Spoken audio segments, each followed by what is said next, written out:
Recording in progress.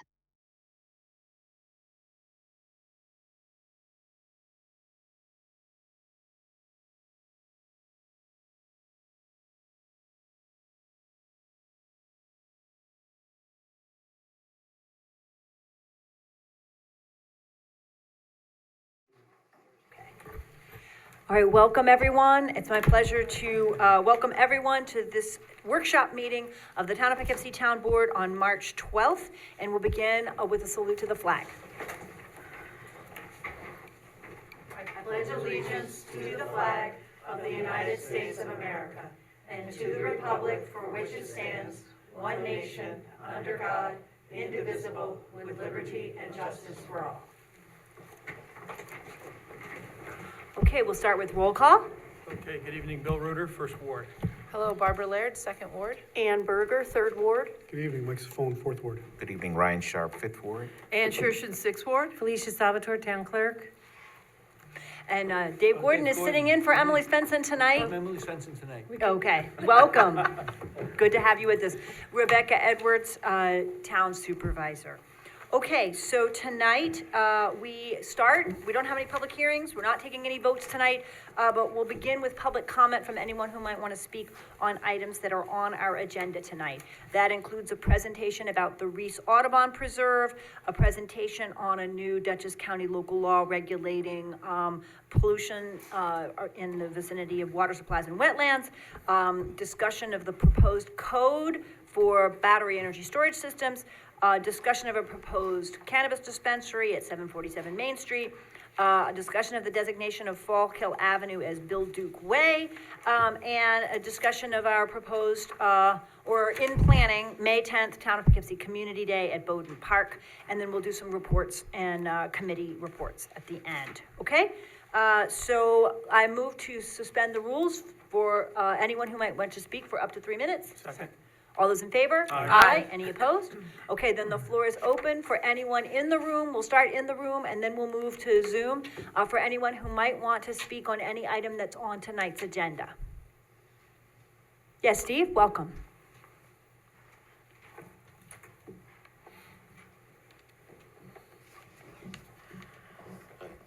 Steve Osterly's Third Ward. Just on the batteries storage there, hopefully, as you're working out the new law, and that is to make it generic enough so, there's concerns on the types of battery now, and there's future battery, who knows what's gonna be in the future. But to craft the language so, as far as training and that for the firefighters or emergency response, those things, to make it generic, something to the effect that, the companies doing this will provide adequate training for the current type of storage or the batteries or that. So we're not here in a couple of years when things change, going through this all again. And resources as well. And resources, yes. Right. Whether it's some type of insurance they have to carry or bond or, I'm not sure what the appropriate thing is, but the training and obviously if there is even if it's a small chance that, a chance of a malfunction and a disaster, the town doesn't want to be stuck with a large bill cleaning it up. It should be the. I think we'll want to go over that language in the proposed code tonight, so that'll be helpful. Thank you. That's it. Thank All you. right, thank you. Anyone else in the room who wanted to speak? Okay, online, Doreen? Okay, thank you. And the only thing I have to say on the agenda would be also for the battery energy storage system. And as I have brought up on several occasions, I'm very concerned about the potential cost of overtime and that somehow that needs to be worked into the law so that taxpayers aren't stuck with outrageous costs due to some type of emergency. So, thank you. Okay, thank you very much. Okay, is there anyone else? Okay, then I move that we return to the regular rules. Second. All those in favor? Aye. Any opposed? Okay, then we begin with a presentation from Emily Haig, who's joining us from Scenic Hudson. We had a public meeting, I think in February, down in New Hamburg to talk with members of the community about this site, which has belonged to Putnam Audubon for a long time, and Emily's gonna give us an introduction. and we can ask questions or discuss a little bit afterwards. Thank you so much for being here and for helping to lead the way on this and some other issues as well. It's really great to work with Scenic Hudson. Absolutely. Before I begin, I'll just share a couple of handouts. This is a map that I'll share in the slides as well, but I thought you might appreciate a hard copy, and then I'll start this one on this side. This is a letter from Putnam Highlands Audubon Society that I'll read into the record. Okay, great. And we can get electronic copies of these and then we can post them on the website afterwards or with the minutes of the meeting. Thank you so much. Of course. Good evening, everyone. Thank you for inviting me. My name is Emily Haig. I'm the Assistant Director of Land Conservation at Scenic Hudson here in the city of Poughkeepsie. And by way of background, Scenic Hudson is a land trust and an advocacy and policy organization here in the Hudson Valley. We work in 10 counties, and the primary area of our work is in the mid-Hudson here. We've been protecting land and, I should say conserving land for public use since 1963. We own and manage 45 parks, and we also hold rights on some private lands, which we have conserved in order to protect wildlife habitat and areas of scenic importance, and areas, working farmland and working landscapes, as well as forested landscapes here in the valley. So we're really excited to be before you tonight with this proposal. What I'd like to do is just share a few slides with you, if I may. I'll share my screen via Zoom so that you can see some images of this property. And bear with me while I get that started here. Should I leave my audio off? Is that right? I Okay, think that works best. great. All right, is everybody seeing these slides? Yes, we are. Super. Okay. So we're here before you this evening to propose the conveyance of a property that we've owned since 1999. Oh, goodness. Okay. We purchased this property in 1999 during a time that we were very active in working with the town of Poughkeepsie and the village of Wappingers Falls to affect the Wappinger Greenway, which some of you may be familiar with. And we were fortunate to work with two families who wanted to convey this property to us. It's about 26 acres. It's located next to the Putnam Highlands Audubon Society lands known as the Reese Sanctuary. And I'll get you oriented in just a moment. What we're proposing is that we transfer this land to the town at no consideration to be added to the existing New Hamburg Park down in the hamlet of New Hamburg there. And we're proposing that this would happen simultaneous to Putnam Highlands Audubon conveying their property as well. Their land is about 99 acres, and their land abuts the New Hamburg Park directly, and you can enter the trail system there. So I'll walk you through the details a little bit. This slide shows the area, and excuse me while I move my toolbar for folks that are online. The property that we're proposing to transfer, we refer to as the Wappinger Greenway property, and on the map that you have before you and on the slide, our piece is to the north. The green arrow on the slide, it's the lighter green property, and then sort of wrapping around it, the longer sinuous property outlined in bright green on the slide and yellow on these maps. That is the 99 acres currently owned by Putnam Highlands Audubon Society. And both of these properties have been managed as a preserve. The existing hiking trails are shown on this map in orange. It's about 1.5 miles, I believe, of trails that connect New Hamburg Park, technically down, up along the Wappinger Creek and then down the hill to the village of Wappingers Falls. You can also see the proximity to Bowdoin County Park. Bowdoin County Park has lands directly across Channingville Road from our property, and there's trail connectivity there. We have a kiosk at the entrance to our property off Channingville Road, which you may be familiar with, so that folks who are coming from Bowdoin Park can continue along that trail system. And then New Hamburg Park is shown on this map as well, down by the New Hamburg label, right there along the Main Street frontage. And that's the park that has some parking and basketball court, tennis courts, I believe, and a small playground. Oh, let me advance here. Okay, so this is just an overview map showing the Wappinger Greenway Trail system with a few key points of interest shown in the column on the right. Some of you may be familiar with this map. I think it's been around for a long time now, but this just really highlights how these two properties tie into the larger trail system. And what I wanted to share with this slide is that we want to be good stewards of our land. We've taken care of it since 1999, but we are aware that the trails do require some constant maintenance. And so this winter we went out and took care of some of the existing fallen deadwood that had come down on the trail system because we want it to be ready to be transferred in really good condition and not, if you are so gracious as to accept it, we don't want to leave you with an immediate maintenance burden. So here's a before and after. And on that thread, I thought it might be helpful just to share a little bit of background information about what we've done to take care of the property throughout our ownership. We did have the land surveyed before we acquired it. We did investigate the title, so we have good confidence that we own it outright. We have insured it throughout our ownership. We've monitored it annually, and we've kept the trail system open. We've coordinated with Putnam Highlands, one of our partners, in terms of managing the trail system together. Any questions on our piece before I move on? Okay, I'll spend a couple of minutes sharing some information about the Audubon property.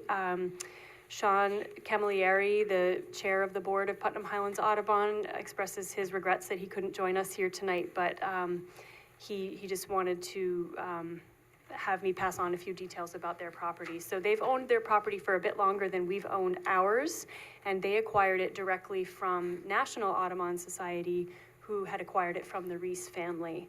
And they've managed it as a sanctuary and preserve, primarily for wildlife habitat and bird observation. You know, there's quite a bit of migratory bird activity along the creek there. So they are an all-volunteer organization, and they're just finding that the maintenance burden is a little too much for them. So they're looking to pass on stewardship to another organization. They approached us, and we in turn had already started these conversations with the town, and we wanted to broach the idea of conveying these two properties together. So the slide that I'm showing now is a map that shows both of our properties with some topography, so you get a sense of how steep this really is and what this trail network looks like. You'll see in the bottom left-hand corner, there's some labels of the existing cemetery plaque and historic cemetery on the property. Putnam Highlands Audubon is in the process of investigating title and management of that cemetery because it is quite historic, and the original Presbyterian church who maintained it has now gone defunct, so they're looking into who the next operative party would be. Any questions about this map? Actually, the Historic Preservation Commission has also been looking into the ownership of that cemetery. Oh, wonderful. So maybe we can get some people together and share some, because we had no luck. Because it was the Presbyterian church, and then it should be going to the next level up, and they have no information on this at all. Wow. So it could be just abandoned. Well, they've expressed their interest and intent in doing their best to find out Right. who's responsible and how they can be helpful. I think that's one of the, we'll have a couple of things we're gonna need to investigate here and understand fully, and that's one of them. My understanding from talking with a lawyer who was an expert on this at the Association of Towns and who did a workshop is that the presbytery is responsible for the maintenance of the cemetery.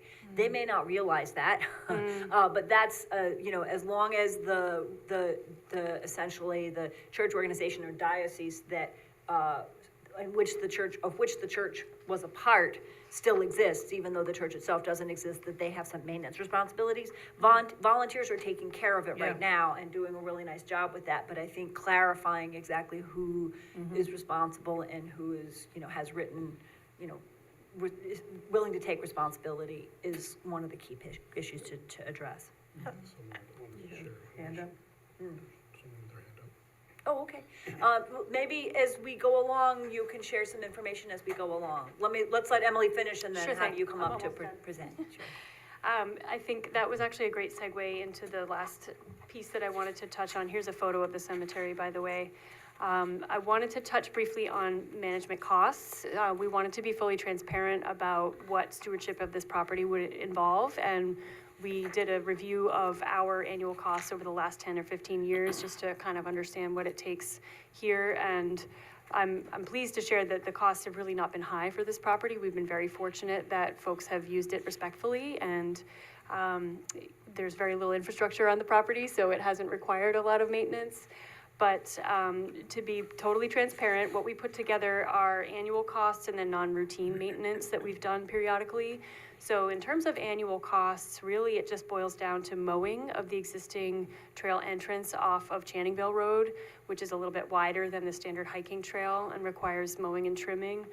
And then monthly maintenance, which is typically, removing trash and litter and just checking on the property.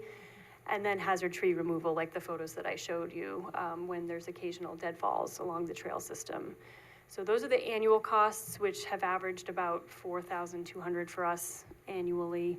And then the non-routine maintenance that we've undertaken included rebuilding the kiosk and replacing signage around the boundaries and at points of entry.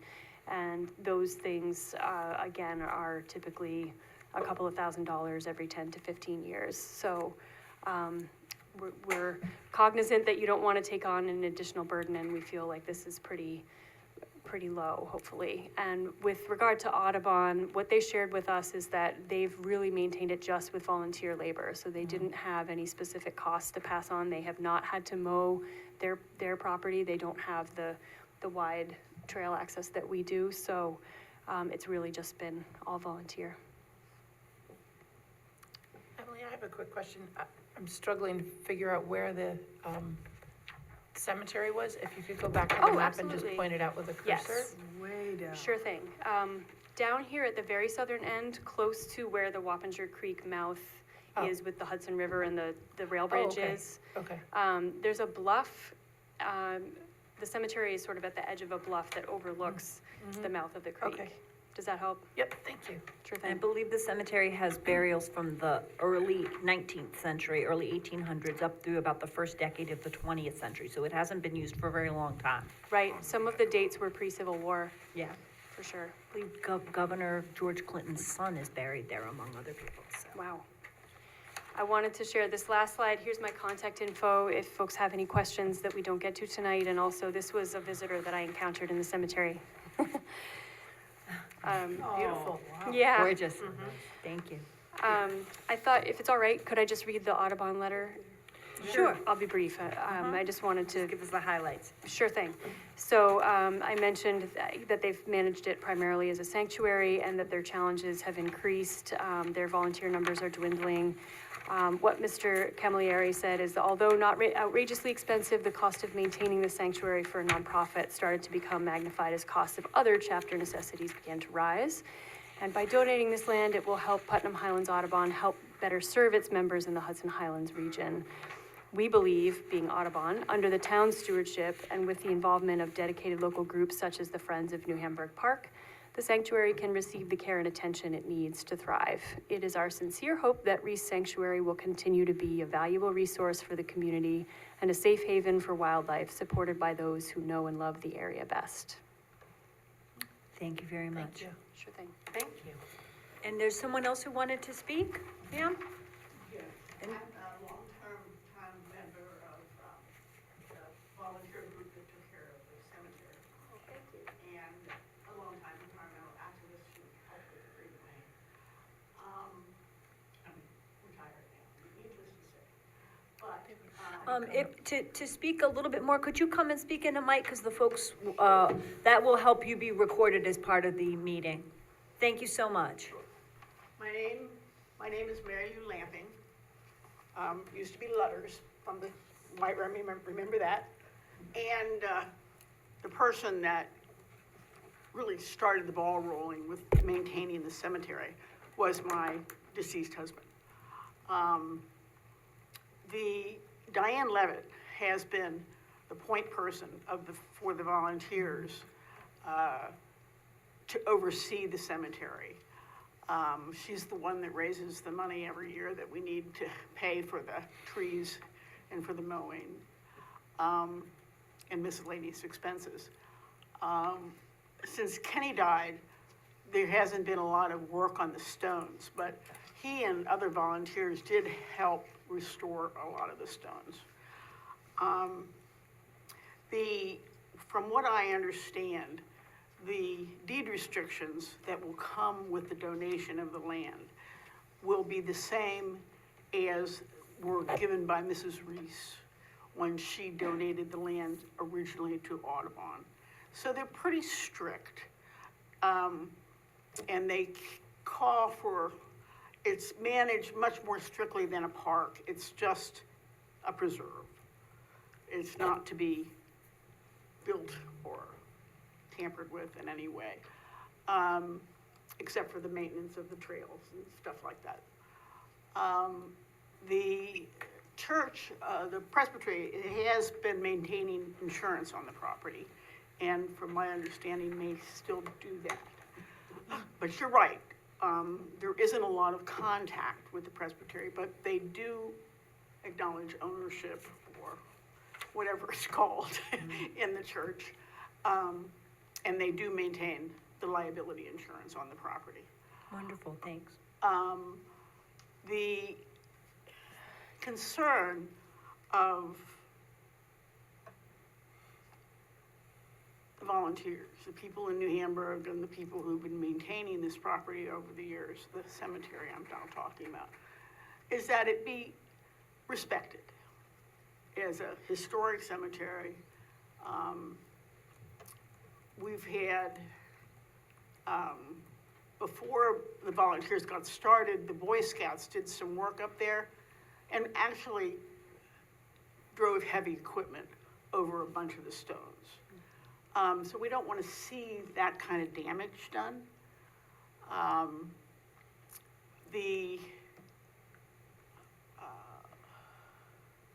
It could be an attractive nuisance. It hasn't been so far, because I think now people see it as a beautiful place that it is. Now that when we first started working up there, you could hardly see the stones because they were all toppled over and overgrown, and trees had fallen and stuff like that. Now the place doesn't look like the Poughkeepsie Rural Cemetery, but it looks better. And you can tell that it's a cemetery, and you can tell that it's in a beautiful spot overlooking the river and the creek. So I just wanted to clarify some of the issues with this property. It's not a simple property to acquire. The cemetery makes it a little complex, but it's really isolated. And even the access to it is different than a lot of the trails. Although you can get to the trails from the cemetery, and that's a lovely way to do it.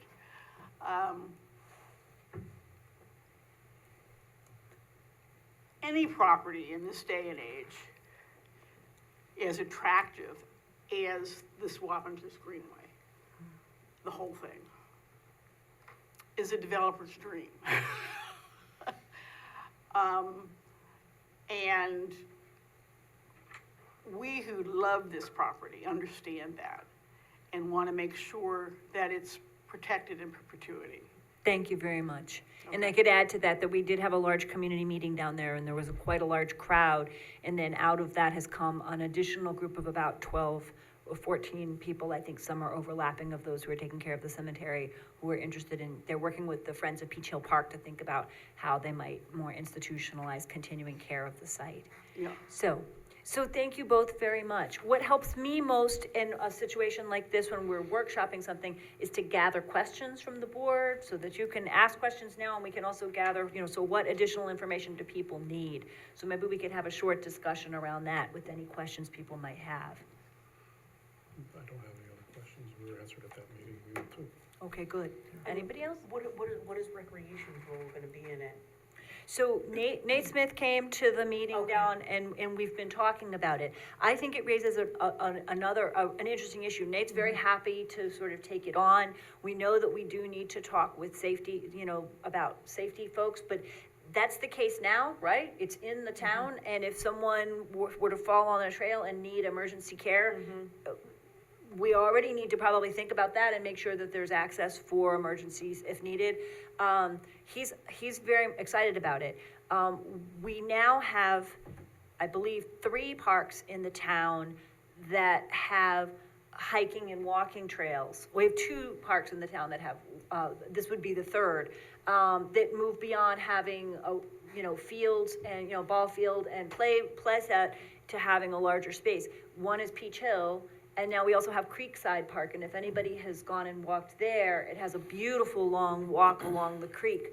So we're acquiring, and I think it's a really good thing, really nice places for people to walk their dogs, to hike, to run, to, observe wildlife, and I think that we're gonna need to think about that as a board, as our rec department needs to sort of take care of a different kind of park than maybe they have in the past. And Nate's aware of that, and I think it's worth the rec committee talking about a little bit further.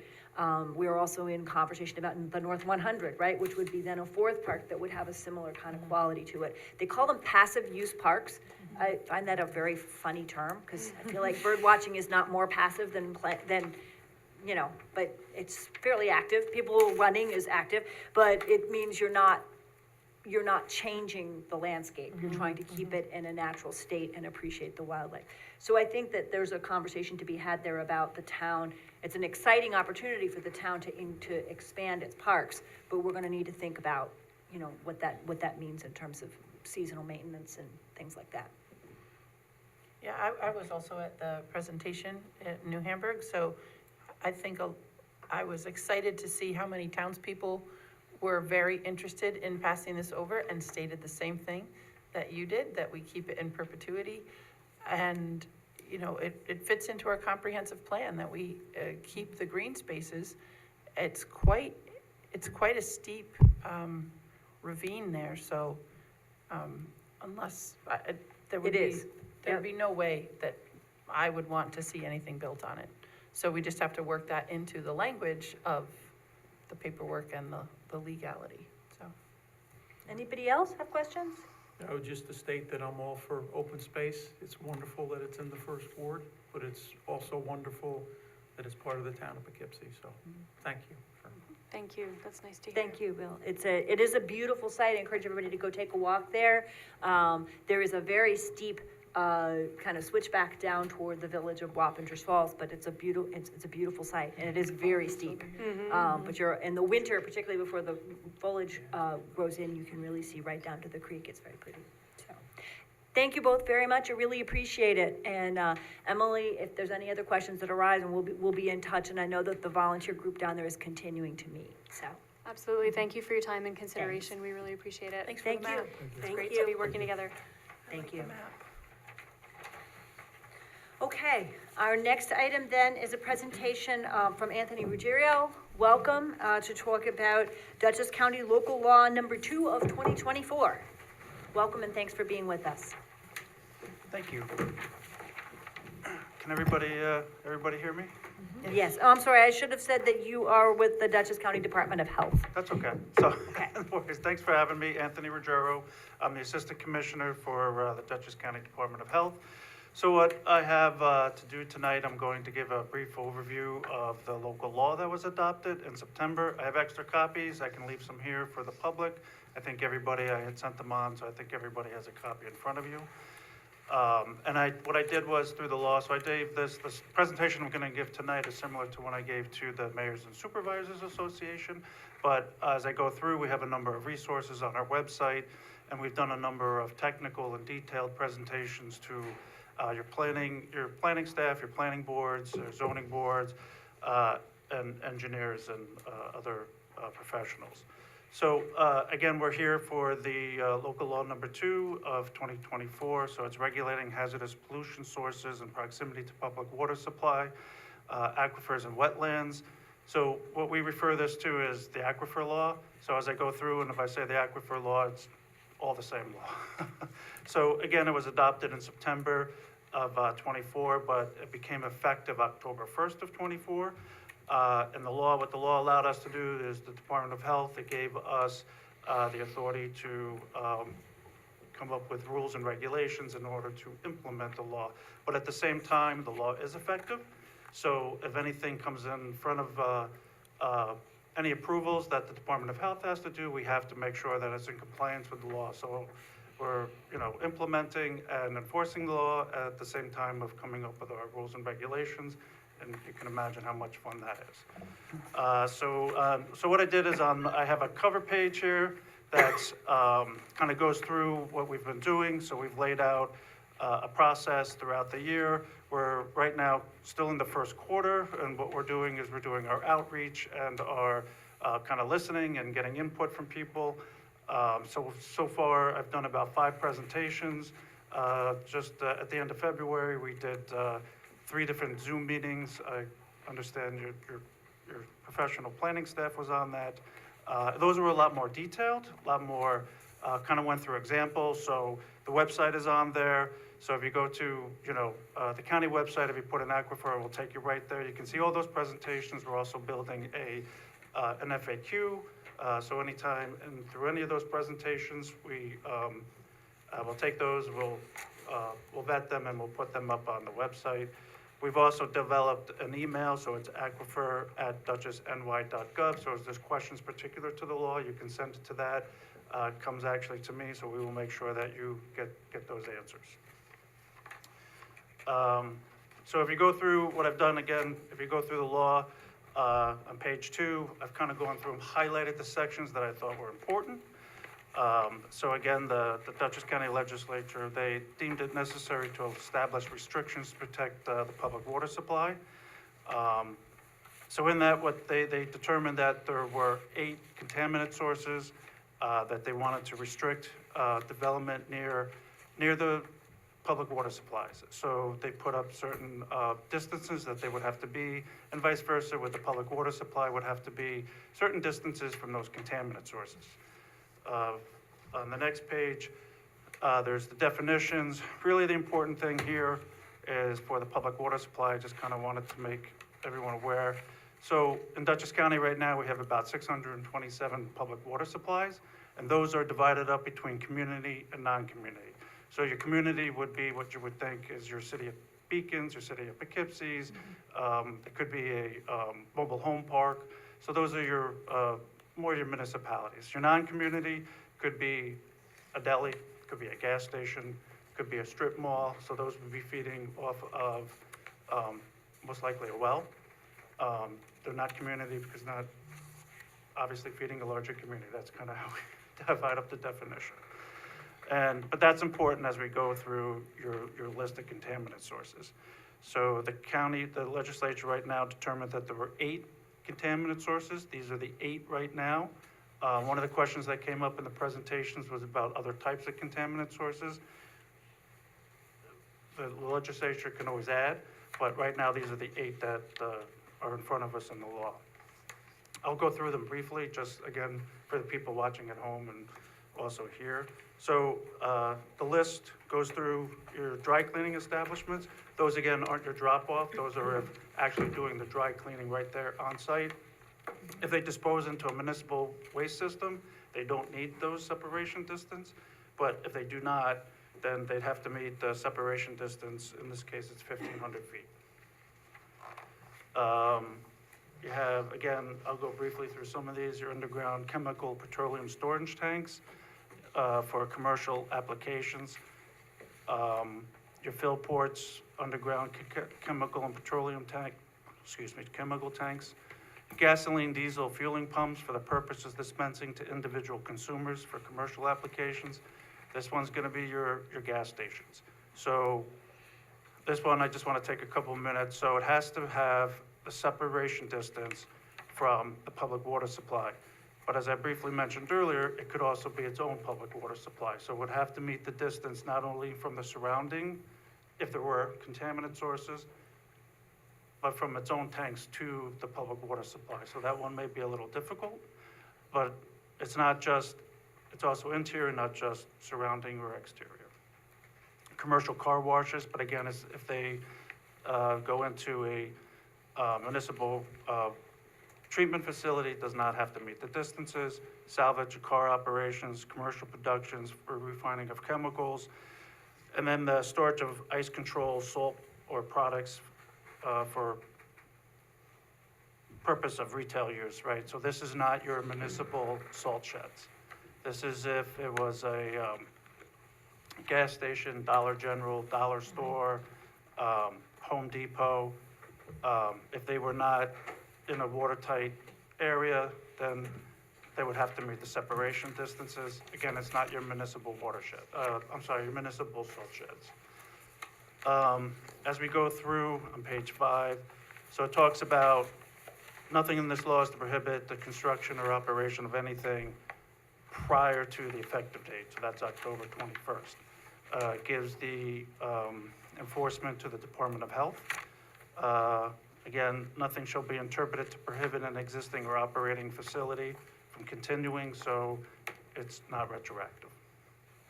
If a operation or facility that was a contaminant source was not in operation for 1 year, then they would need to comply with the new law, which is the separation distances. The health department, we've been charged, we can do waivers, but that would be for the public water supply, not for a contaminant source. And if we do, the waiver must show that no viable alternative for water source is available. And then we also have to, you have to show that it met the greatest extent possible.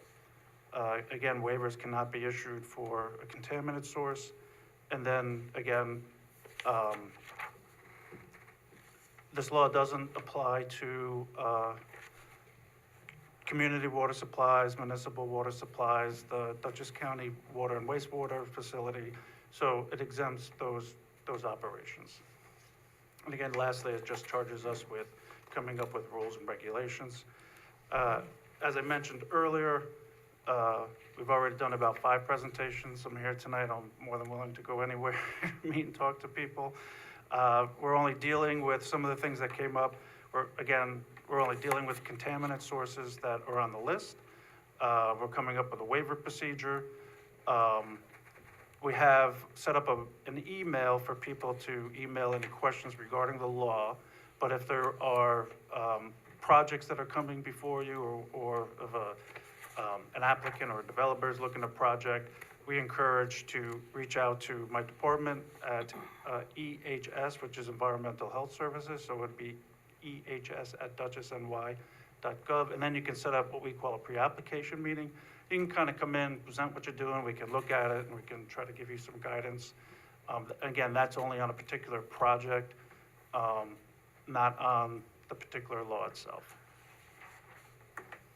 Okay, thank you very much. Station. Okay, other questions? Anyone have questions? Yeah, thank you, Mr. No, I Ruggiero. went through a lot, and I do No, tend to that's talk fine. quickly, so I apologize. I appreciate it. On page 5, can you explain part C? When you told us it was not retroactive, so have businesses that have already been built, have they already defined their So, hazardous material? right, Or- so anything that's been, anything prior to the effective date that had a Dutchess County Department of Health approval Uh-huh. is good. C, what C means, if there was an operating facility that's been operating for, I'm making this up, 20 years, 10 years, we're not going in afterwards and reviewing their operating systems or their water supply. Because they already had to They already had, yes. cite those approvals. Okay, thank you. And for all of these 8, your municipalities are essentially exempt, right, in our own operations? Is that what you're saying? These are for commercial, so this does not apply to our salt pile, it does not apply to our gasoline tanks and so forth, or it does? No. Okay, So what I'm saying is, So for your salt sheds, it doesn't, your salt sheds, yes, right? So for municipal salt storage facilities, it is not covered under this law. What I was saying before was if you were putting in a new public water supply, now I understand, right, so you're putting the joint water system pulling out of the Hudson, but I do know some parts of the town are on wells and some things, so, but if you needed to do a new well, it would be exempt from the law. Okay, thank you very much. Anybody else have other Yes, questions? Mr. Chair, thank you for coming, sir. Sure. So, as I read this, on September 9th, you adopted the resolution, law came into effect October. The outreach, though, is 2025, to get input and feedback, right? That's how it, Yeah, actually, we started last year before Thanksgiving Okay. was my first presentation, but then, So you've been working- most of it was this year, correct. so my question is, how's the feedback? What feedback have you had? Has it been anything you would like to share or can't share, or has it been kind of? Actually, not too much so far. Okay, good. Right, so I think it's, I think we're gonna get more. I think, again, I think the presentations, and I keep looking only because I know Mike had attended, right? So I know we did several Zoom calls, and we went through examples. I think kind of going through that, then people are starting to kind of be aware of it, right? So I think part of it is just making people aware of it. Lots of times when laws are passed, you're not aware of it. So the questions we've been getting were more specific to projects, not in general. Yeah. And just one clarification, you mentioned salt at Home Depot, uncovered salt at Home So Depot. it has to be, right, again, giving a broad example. So it has to, oops, sorry. So the way it's defined is the salt or storage of ice-controlled or salt products for the purpose of retail unless storage takes place in a weather-tight, waterproof structure. So I'll give an example, I won't name names, but where I live, a particular gas station has salt on the sidewalk, uncovered, I see. right? So, but part of that is, it depends on your planning and your zoning, right? So, you know, if it was approved before, I'd have to take a look I at see. that. Okay. Right, so yes, in Home Depot, usually it's inside, So you're talking about. Lowe's is right. inside, but I'm talking the Storage. bags. Okay, I get you. right. Thank you, sir. Yeah, so individual bags for retail use. Again, I was just giving broad examples, but I thank you for understand. pointing Thank you that so out. much. Thank you. All right, any other questions? Thank you so much for coming, Sure. really appreciate you letting Thank us you. know and about the other presentations in more depth as well, and I know Yep. Mike Welty and our planning folks have already also been briefed on this, Right, so everything appreciate is it very much. online, and feel free to reach out. Okay, great. Thank you. Thank you again very Thank you much. so much. Okay, our third item tonight is the proposed code revision for large-scale battery energy storage systems. We had a conversation about this a little while back, and I put it on tonight so that we can really all, there's been some changeover on the board. I know this has been under discussion for a while, and that it's helpful for all of us to go back and look at what's proposed again. I don't know if, Mike, you want to go ahead and get us started a little bit, and then we can ask questions and discuss? Yeah. that Thanks for sounds- being here. Yeah, absolutely. Yeah, it's been a while since we actually looked at the law together. I think it was last summer that we presented it to the board. Quite honestly, as we've been, listening to the board discuss the issue of battery energy storage, we've been kind of, thinking about if there are things that we want to maybe tweak in the law, and we haven't really done anything with it though since the last time you saw it. So this is basically, it's the same law that you saw back last summer. But I just wanted to hit some of the highlights real quick and then point out a couple things that I think are important. So, obviously it reads like a local law, which isn't terribly exciting, but it's basically talking about amendments to the zoning code, right? So on the second page, for example, so starting on the first page, there are a number of definitions that we need to include in the zoning, and so they're all located up front. You can read those on your own. I think the one that I would just point out is that our law that we drafted identifies 3 tiers of battery energy storage. I think when I presented back to you back in the last summer, we talked about how we started with the model ordinance that NYSERDA had prepared for local communities in the state. But then we've, kind of tailored it, of course, to suit our needs here in the town. And we did make some modifications to it. One of the things that we modified was, they have 2 tiers in theirs, in the model. We came up with 3. It turns out what we were doing actually, is pretty consistent with where they are headed. They have not updated their model law. They admit it's a few years old now, but they also kind of felt like it's differentiating between these 3 tiers makes a lot of sense. Where exactly you put the cutoff can vary, but basically the tier 1 systems are those residential systems that people already have in their homes. Those require building and electrical permits from the town. They're regulated by the Uniform Code in New York State.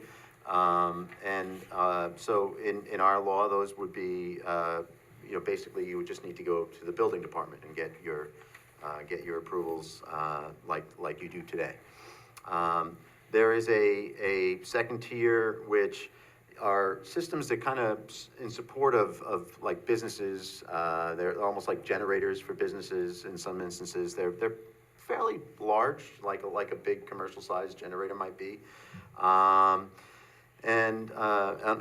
our law, we define those as the tier 2 systems, and then the tier 3 are the ones that we spend most of our time talking about, which are the utility scale systems, right? And those are the ones I think that we have the most concern about. Although, as you'll see, tier 1 has really no review other than the building code, building and fire code. But tier 2 and then tier 3 have increasing amounts of review, all right, which we think is appropriate. So focusing on the tier 2 for a moment, those would be allowed in the code as accessory to any, in any commercial or town center district, and they would require site plan review by the planning board.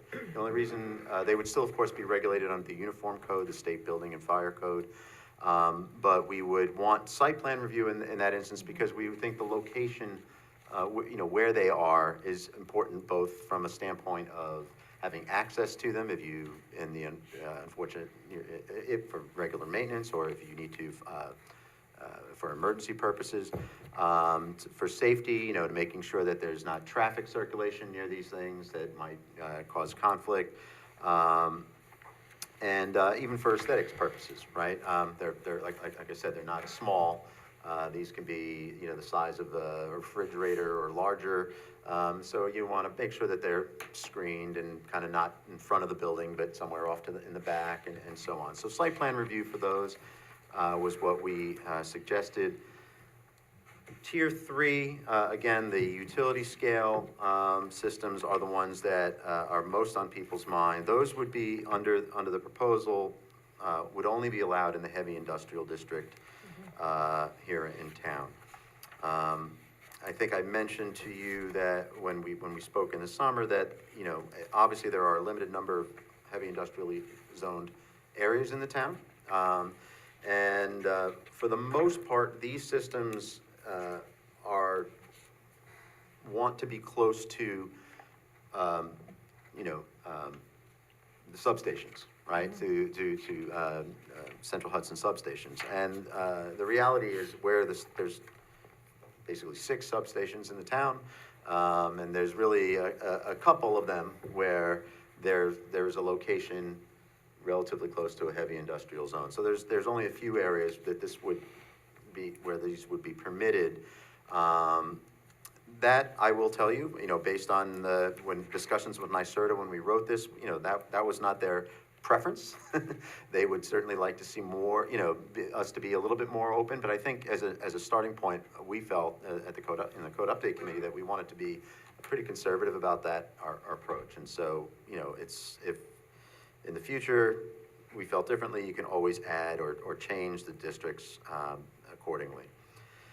The beef of this really starts on page 5. All right, so on page 5 is the language, the new language that would be inserted into the zoning code in our supplemental regulations as a section 21054.1, battery energy storage systems. And this is where it really describes you know, the applicability of the rules, the permitting requirements for the Tier 1, the Tier 2, and the Tier 3 systems. And you'll see that for the Tier 2 systems, at the bottom of page 6 and the top of page 7, there are some specific requirements, again, for site plan review, screening, those types of things. But the bulk of the regulations really are about the Tier 3 systems, and they start on page 7, section F. We have, you know, and this is fairly typical of, you know, any technology that is, you know, different than your standard commercial developments, industrial developments, so on. So there's site plan application requirements. These are the things that we need, information that we need to have submitted as part of an application for a special use permit for these Tier 3 systems. You know, so these are, some of these requirements are above and beyond what you would typically, the information that we would typically need for something that was a special use permit use.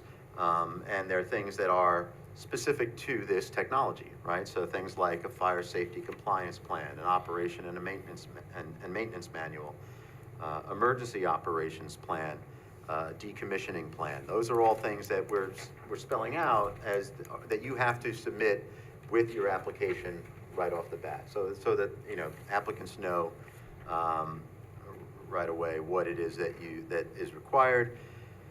On page 9 is where we begin to talk about standards, things like lot sizes, setbacks, fencing and screening, access, signage, lighting, all of those types of things are found here. There are some things that we added to this section that are not in the model ordinance, and they came from recommendations that were in the New York State working group that looked at fire safety, right? Last year, I know you've heard testimony about the working group and the recommendations. Many of those recommendations are building and fire code recommendations, and as I think we've heard from other speakers, those are supposed to be incorporated into the building and fire code this year sometime, right? So the uniform code will be updated with a lot of those recommendations. But there were a couple that we thought, you know, we wanted to make sure were in our zoning law that are not really necessarily building and fire code related. One was fire safety. So you'll see one of the conditions for the special use permit in the local law, it's at the bottom of page 10, is that the battery energy storage system owner shall provide and pay for annual site-specific training for the fire district in which the property is located to familiarize the district with the fire safety compliance plan for the site. Basically, the idea is that every year, you know, we want the fire department and we want the operator of these systems to be together on the site, going over procedures and understandings and all of that, so that they're well-versed in what's there. The planning board may also require the owner to cover some or all of the costs of equipment that the district advises it requires specifically to fight a battery energy storage system fire or related incident at the site. And we can, for this and for many other things, we can use an independent consultant to verify the need for that equipment and the cost. But the idea was that, you know, certainly if the fire districts need any special equipment for these types of responses, we certainly would want the applicants to be providing that at their own expense.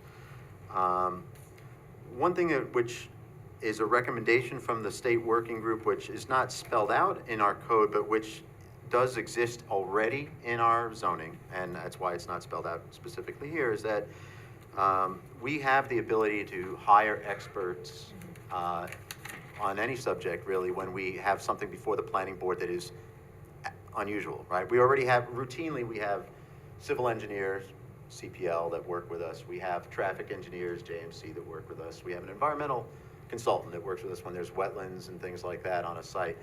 But when there's something that's unusual, so for example, we have a project right now, an industrial property that's being proposed for a particular type of processing, manufacturing that we don't have a lot of information about because it's relatively new.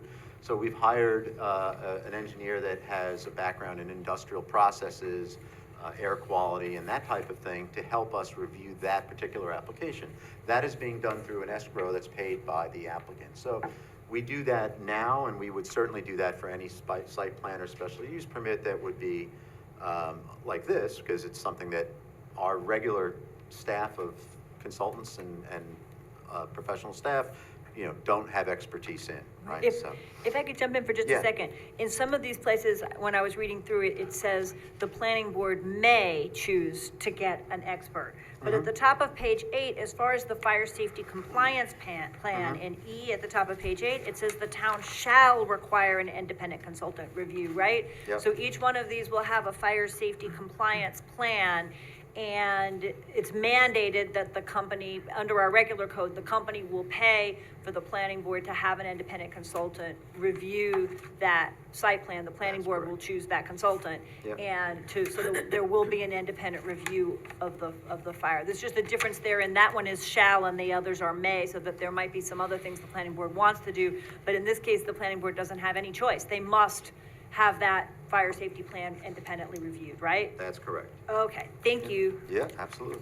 And, you know, just, I mean, without getting into all the other weeds here, but there is a decommissioning plan that is a requirement in the draft local law. There's also a fund for that the owner would have to keep current to pay for the removal of a battery energy storage system as well as any site remediation or restoration for the period of the life of the facility.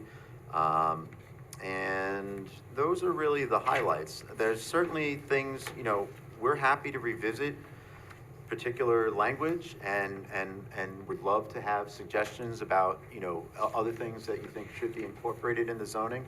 But we just wanted to start with that baseline of information again, because ultimately, you know, we have the moratorium in place and it was extended. And I think it's necessary and important that work, you know, that this be done very deliberately and carefully. But at some point, we'll need to have code revisions, because currently we are not fully protected in terms of these uses. We had a proposal in the town. I just very quickly want to just explain why I'm saying what I just said. We had a proposal that came to the town. We decided under our staff, at looking at our code as it exists today, that what was being proposed did not meet the technical definition of a public utility. And the applicant was saying, yes, we do. We denied it, so they couldn't come. They went to the ZBA to seek an interpretation, as is their right. The ZBA started that review process, but ultimately never had to make the decision because the town board issued the moratorium. And we said, well, let's do our regulations the right way and figure this out. But it's unclear right now what the outcome of that would have been. And even if the outcome was something today, it's unclear if that will continue, because somewhere in New York State, a court may someday say that, you know, these are public utilities. For example, wireless telecommunication facilities, court said those are public utilities. Whether you agree with that or not doesn't really matter. Under the law, that's the way they're treated.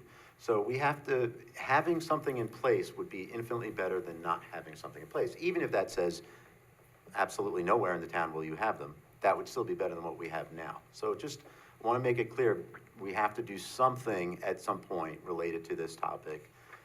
It doesn't mean we have to do it next week or next month, but we should continue to be working on, you know, making the most appropriate law that we can. And that's the brief summary. Happy to answer questions about the local law if you have any at this time, but if not, you know where to find me. You know, I'll get back to you right away. My question's not Yeah. really about the law. Yep. I think it's more about a lot of the people that have been coming to our meetings, pushing for large-scale battery storage.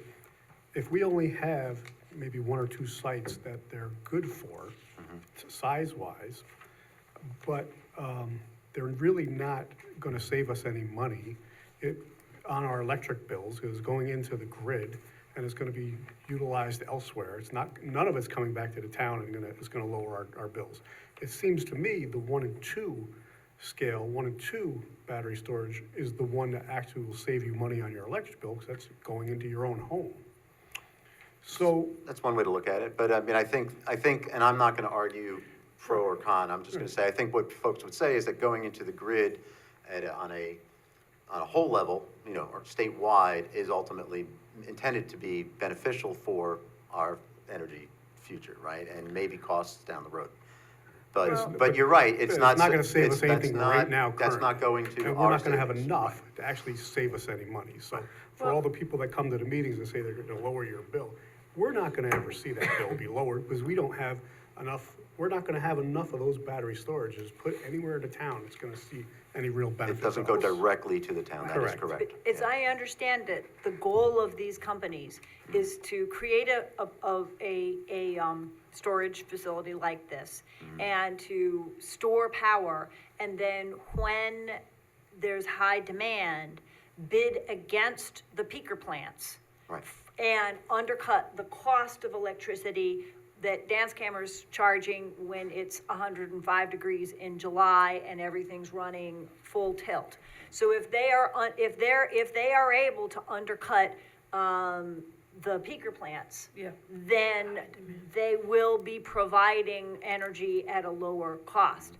Is that gonna save $50 for each of us on? Probably not. It will be a very small amount. But it also stabilizes and prevents the need for those peaker plants to kick in, is my understanding. I also had another question to follow up on that, which is, as I understand it, most community solar arrays now also have BESS systems with them, for the same reason that solar obviously is not available 24 hours a day. When the sun goes down, it stops providing. And so that if we're talking about community solar, that it's likely that we would need to have some kind of a BESS permission for BESS to go along with any community solar in the town. I think it's not absolutely necessary. Community solar arrays can just feed straight into the grid, but they're much more efficient and much more effective if they have a battery system with them, I believe. So that, I assume, might also be additional uses in addition to the, I mean. Yeah, it's not in any here of now. these, right, it's not here It's not in now. here now, and the spaces where we are allowing these are not necessarily spaces where community solar would go. So, I mean, it is something we can work on or address in the future, certainly. Our solar regulations actually kind of could use to be updated as well. They're not very good. You know, there's a lot that we're working on. So, but I think that's an important point. There was a comment before that I thought was really good too. I forgot and I wanted to address it. We are technology agnostic in the law. That is, we're not specifying a type of battery, or even though I know I've read and I've heard here discussions about different technologies that are coming up in terms of batteries that might be safer than the older generation of batteries and so forth. And I think that's all great and necessary. But I don't think the code should specify a technology. I think we want to be sure that we have the ability to get the most current technology, whatever that is, when we have these systems put in place, right? And so, you know, those changes will work themselves out in the industry, and we'll have to pay attention to those and have our experts help us evaluate what it is that we're getting and making sure that it is current. But we, you know, would have that independent consultation. So you're saying this is something to be more or less addressed on the planning board level? as to Well, I what think so, because battery- if we were to specify something today, Yeah. next year, I'm fairly certain that whatever we specified would probably not be the right Or thing, or the best thing Specify necessarily. something or say, and evolving future technologies, so we're always going forward. Actually, you're probably right, it's gonna be worked out, because I've also heard that the safer batteries and the more desirable ones are also the less expensive ones, so the industry is heading that direction anyways. I'm not an expert on battery storage, so I can't tell, I read like you do, but, I'm not pretending that I know, I just want I want to be clear why we're not trying to spell that out in the draft law. Just a quick question, and you might not know this, but if, as Rebecca was saying, the community solar might need a BESS to save energy, do you think that would be a tier 2 or a tier 3? That would be worth, doing a little more exploration of. I have a feeling it probably would exceed the tier 2 level, I think, but again, not the expert on the technology. Well, just to jump in, if I understand correctly, and again, I'm not an expert, one of the reasons we need to update our solar, is because it used to be that it was sort of, you wanted to put a couple of solar panels on a lot of different roofs, and now there's been a move toward large, like 10-acre community solar type projects, so I'm sure it depends. And that, the question I was gonna ask is that, right now, tier 1 is permitted. What's called tier 1 here is permitted in the town, but 2 and 3 are not. Is that right, or is 2 now currently permitted? I don't know that we have it much, but. I'm not 100% sure, to be honest with you. I think there may be some tier 2 systems as part of office or industrial complexes in the town. They would have been regulated under the building code. Got it. But, yeah, I think, again, having the site plan review for those, I think would be not overly burdensome and probably beneficial. Okay, Yeah. thank you. And Ann, I think you had a hand up too. I did. Oh, okay, sorry. I do. Then Bill. Bill does. Hi, Mike. So, yeah, just on the to play off the supervisor's question regarding, and I had a question really on tier 1. Okay. So do we have it in our code, or should we, the supply side, or the supply to the batteries in a, excuse me, in a tier 1 type, situation? So how does the solar, if it mostly would be solar, how does that hook in? What are the, is it considered as one project? Should there be any codes as far as the safety aspects? Yeah, the building and fire code already regulates those. It already They're very addresses them. specifically. It's been updated for that purpose. Okay. And I so we deliberately wanted to leave that out from any further zoning review. But again, it doesn't, building and fire code happens locally, right? We have inspectors that would review those projects now. No, they're not all related to solar. Some people have them for their cars, right? I guess you might charge up your storage facility at in the night when it's cheaper, and then have that available for daytime use. Or So Yeah. if there's a battery, someone's home, tier 1, the building code would already address already the addresses. supply Yeah. to that battery Yes. and safety of it, okay. Yep. And just another question on page 8 on the emergency operations plan. Yes. I would like to suggest we consider expanding that language a bit, because as you know, my concern has been with this about the emergency plan, safety and coordination in case there is an incident that requires closure of roads, closure of buildings. And that, I think, is the county. So the language here basically says the fire district and the town engineer and the building inspector. So I'd like to see some sort of, if we could possibly consider that, a pre-tested exercise, certified, county-endorsed emergency plan, so that we can encompass a couple of, scenarios that potentially have happened and could happen here. Is that I think it might be, because if, it's been my understanding that the fire districts kind of oversee that. so but- let's say as an example, an exercise might be, the 6-lane Route 55 has to be closed. Who's going to be rerouting that traffic? Who's responsible for that? Where are they going? If we have to, close town hall, Right. how do we resume operations the next day? So some kind of a county emergency. Depending on the service? scenario, there Yeah. could be other involvement with other agencies throughout the county. So it's just something to consider. I'm not saying that we need Yeah. to, put it in, but, and I can certainly work with you on that as well, so. Maybe we could talk with the fire districts about that, because I'm wondering if that were the case, which would be which county agency, right? Are we looking for approval of, from the sheriff, right, because it's a roads issue, or are we looking for approval from, I think most of the fire stuff is at the district level. I know Right. there is a county, there's a county emergency support team for hazardous sites that deals with natural gas and various other things. But I don't know which county agency. All right, would be okay, we involved. can- So yeah. we could ask the fire districts we could ask Arlington. I was in touch with, Chief Kangas, who's the new IFD, chief, so I could check in with him and ask some questions. And if I don't know, has fire advisory met so far this month? I think Bill Beal is the acting He something, is. so we can address that, but, okay.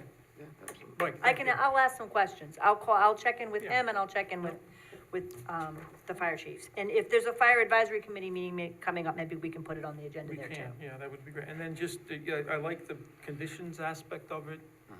I mean, the language is some or all, which is pretty cool, but we may want to be able to finite, because I know some of our, residents have expressed that concern.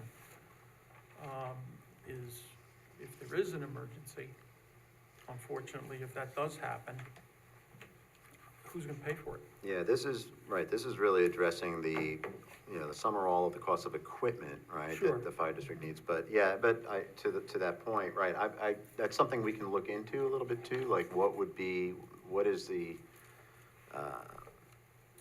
process or legality even of recouping costs of when there's an incident someplace, Yeah. right? Because it doesn't just, that's not a question just about these, right? That's a Right. question for any number of different types of processes. I don't know, but it'd be worth looking into a little bit. It does raise a much bigger issue, right? What about a Central Hudson gas line, or, right? What are their responsibilities? Right, like there was And- just one in Hopewell that Yeah. had an explosion a few months ago. Are they responsible to pay Right. for the time? I don't know. It's Right. an interesting question. Okay. Or could they be? I don't know. Right. I think they are not, and then that results in suits when someone's hospitalized, right? But I'd like to know what their obligations are, because I think for anything, it's an interesting question. It's a good question, so, Good. okay. Thank you, Mike, for Absolutely. your time. Thank you. Anybody else? Just one question, on page 8, where it says the town shall require independent consultant review, of the fire safety compliance plan. Is that, as needed, or is that annual? I'm trying to see the link between that and number 10, where there's an annual site-specific, training. Are they linked at all, or is? The training is really separate. The safety compliance plan, I think, is meant to, the reason why we specify that is the reason it's a shall is because that's not an area of expertise for anyone in our typical review process, right? So I think we wanted to have, in addition to the fire district, have somebody who could help us, make sure that they're planning appropriately for an issue if there's gonna be one. So that one, if I understand that, E means before it's approved, right? That's Before while it's the planning approved. board is in the process of deliberating over whether to agree to allow it to be built. Correct. And then the next page is, what, after it's built, the annual training. Condition. required Yeah. annual training with the fire department that's on an ongoing basis reviewing the safety. That's correct. Okay, thank you. Thank you. Okay, anybody else? Dave? I have just two thoughts. First of all, on your last thought, I think is correct, and it answers a lot of the other issues, which is that, Mike, this is basically a how-to in terms of at the permitting stage for the planning board. This does not necessarily directly govern activities afterwards. If you wanted to do that, you need basically more code, but this is basically site plan review requirements and things that are to be decided at the time of site plan review.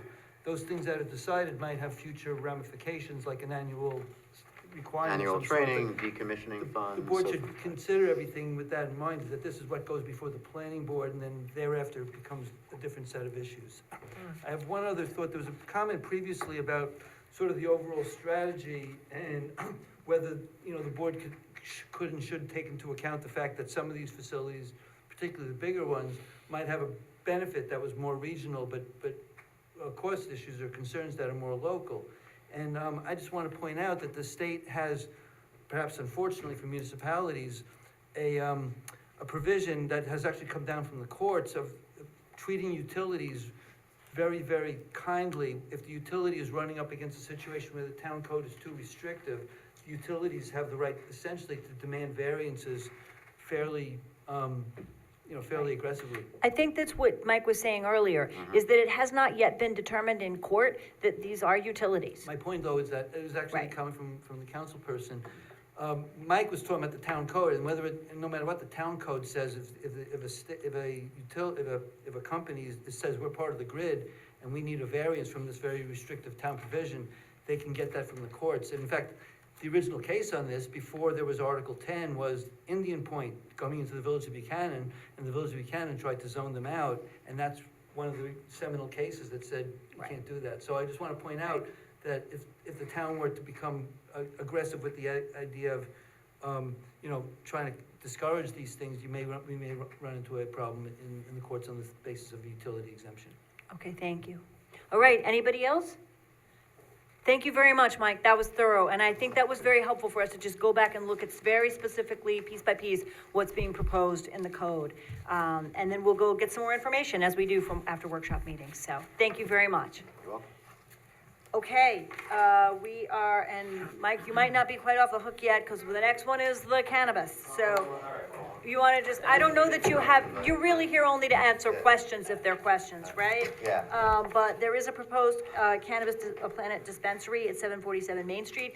I did, well, let's have a presentation first, and then we'll go from Yeah, there. and Welcome. Yeah, basically, as you know, right, town board is the first cut on the special use permit for the cannabis retail dispensary, so I suggested that you guys get a presentation about what's being proposed and then ask Hi, questions. everybody. I'm Louis Di Costanzo. Good evening. Good evening. I'm from Planet.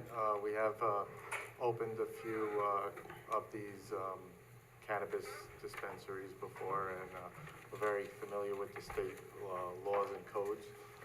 Where are your other dispensaries? We have it right now in, Catskill, New York, Kingston, New York, Monticello, Liberty. Wabengers Falls is going to be recently opening.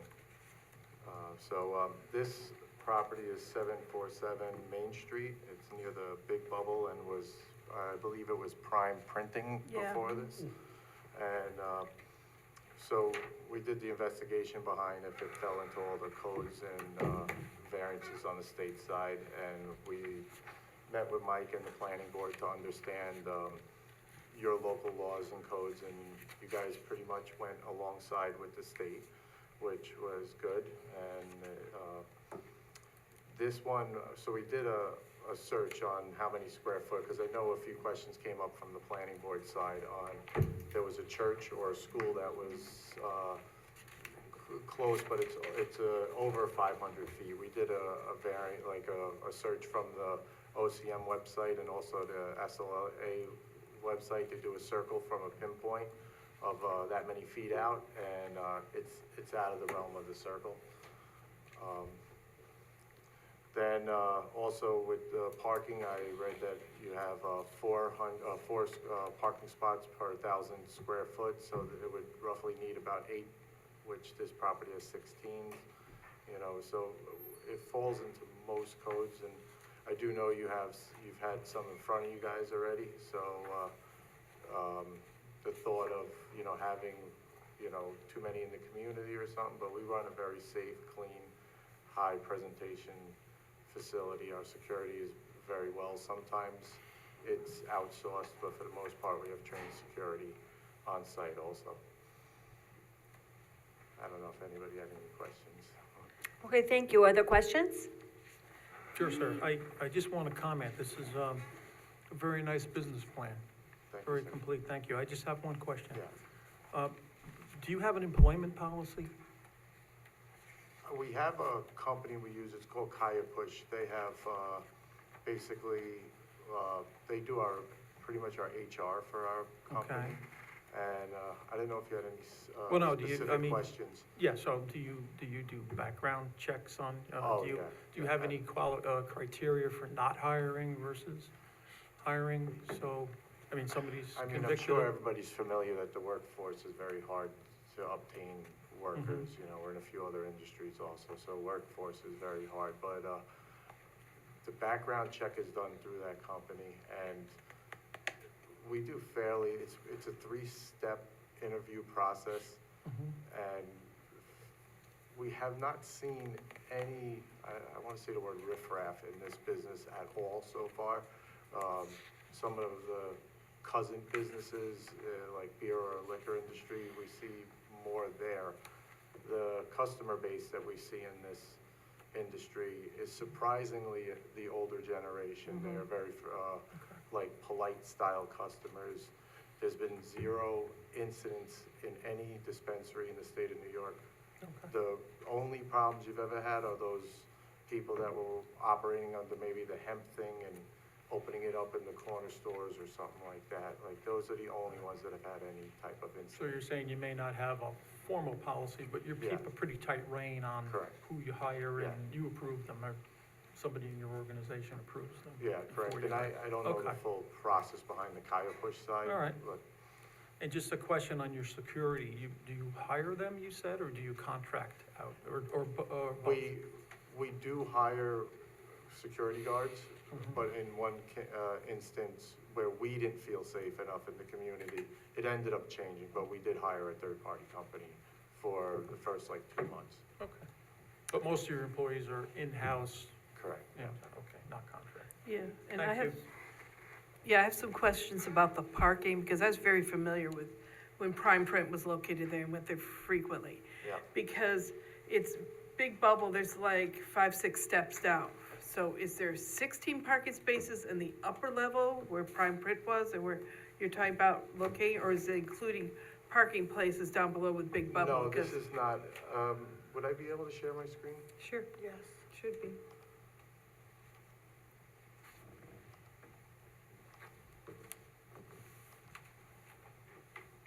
Forgive me, I have not shared on this before. Okay, it should be right. There we go, it's working.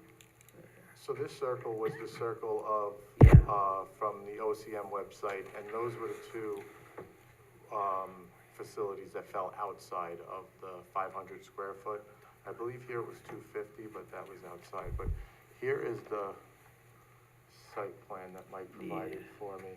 This whole upper here is kind of the runway where the 16 parking spots are. Okay, I had, and, does that make it a little yeah, clearer? that's a little bit, right? Yeah, that's a little bit. Huh. And there's really, It had, like a good area for loading and then the handicap parking also. This business is very similar to like the pharmaceutical companies where it's kind of delivered in an unmarked van in little boxes. You know, nobody ever sees a pharmaceutical company get their pills. It's Well, just, now I know what I'm looking for. yeah, me Yeah. too. You just told me. it's just all of a sudden, you know, it's not like a truck ever pulls up into these facilities. I would like to show you some of our layouts of how we do our stores. This is our Kingston location and our Monticello location.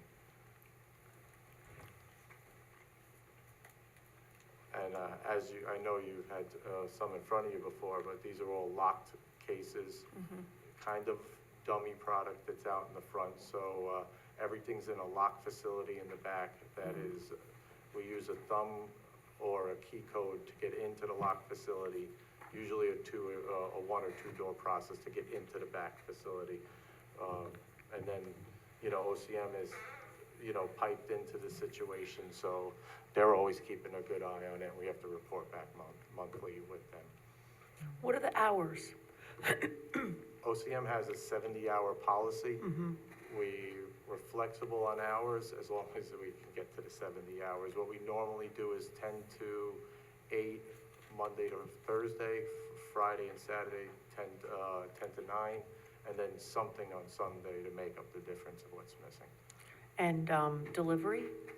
Delivery is something we've only implemented in 2 stores. It is something we would like to implement if the market calls for it. Just following up on Ann's question, what in the stores that do offer delivery, what percentage of your sales are delivery rather than at the store? We're seeing the numbers change. It seems, at one point when I was in the city of Peekskill getting approved there, they were saying it was 70-30. We don't see anything like that. So, right now, we're on maybe the opposite end. We might be 30-70. Of people walking in the door? Yeah, 70 would be people walking in. And do you, what distance do you deliver? Or would you contemplate delivering here? It's not cost effective to drive far, so it would have to just meet the demand. I would say around here, it's pretty dense. To get 10 miles it's a long time to get 10 miles around here, so it'd be something. I'm sure it'll be on DoorDash soon. Right.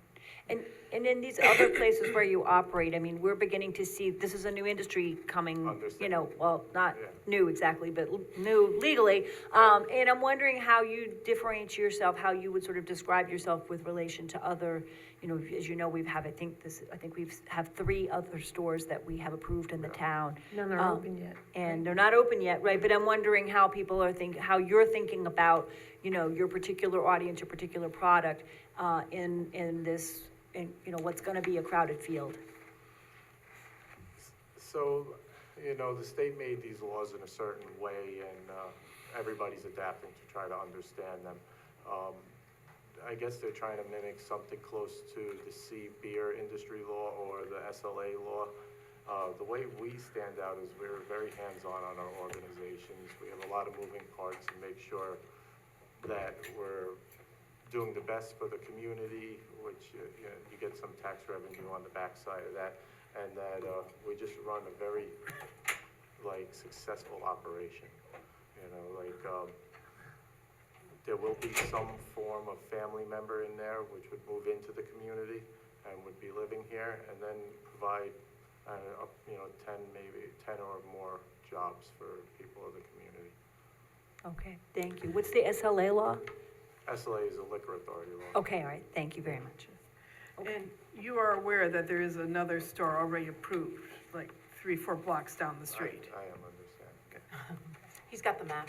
Yeah, the map pops it up. Okay, good. All right. Any other questions? Okay, thank you very much. We really appreciate you being here. Thank you. Now, can I Thanks. ask, does this allow me to submit the planning board application, or what's the next step? I think that's a good Mike Welty question. I think this is just a presentation to inform us at the town board level. So this was, basically to give a little information about their business and for you to ask some questions. Assuming that, I haven't heard any real big issues, I would say the next step would be for them to apply for the special use permit. I'll communicate with you about how that gets done. That comes from the town board, And not. that's from the town right. board. So the town board goes first, right? You would schedule a public hearing and take comments and so on. And then they would have to go to the planning board for the site plan. In this case, there's not much of a site plan. It's not unlike a couple of the other ones that we've seen where they're reusing a building, but there's still, that's part of the process. Okay, so this is a workshop meeting tonight. We're just discussing, but it would need to come back to us. And we would need to have a public hearing in order to, make sure everyone has a chance to hear and confirm, whether people have feedback for us. So you would bring your application back to me? Okay. Yeah. Talk. Okay, all right. Thank you very much. Yes, Dave? Mike, has the planning board declared issued a notice of intent to be lead on this? No, it's a type 2 action. Oh, it is? Yeah, it's a reuse of an existing building, so there's really no, Okay. yeah. Thank you so Thank much. you, everybody. Thanks Have a for good being night. here. You too. Thanks. Okay, next issue. So we have someone who grew up in the town of Poughkeepsie, Bill Duke, who's a noted actor. He's coming back here in May, actually, to be honored and participate in another event. And some of his friends here approached the town about the possibility of designating Fallkill Avenue as Bill Duke Way in his honor, so I gave his biography here. And he would be in town around the middle of May to do a little ceremony and be here to acknowledge that. I talked to Mike Simon, who said, yes, this can be done. My first fear was that everybody on Fallkill Avenue would have to change their addresses. And he said, no, you don't have to do it that way. You're not changing the name of the street. What you're doing is designating it with a sign. Yeah. And so I thought if there were any questions about this, it's a good thing to workshop because we haven't talked about it before and see if anybody had any questions about it at all. But it does seem like it would be a nice thing to do in his honor. Yeah, sounds great. I think they did it in Wappingers, Lowney Way. What is it? Whose way is it? Lowney Way, it's, Oh. yeah.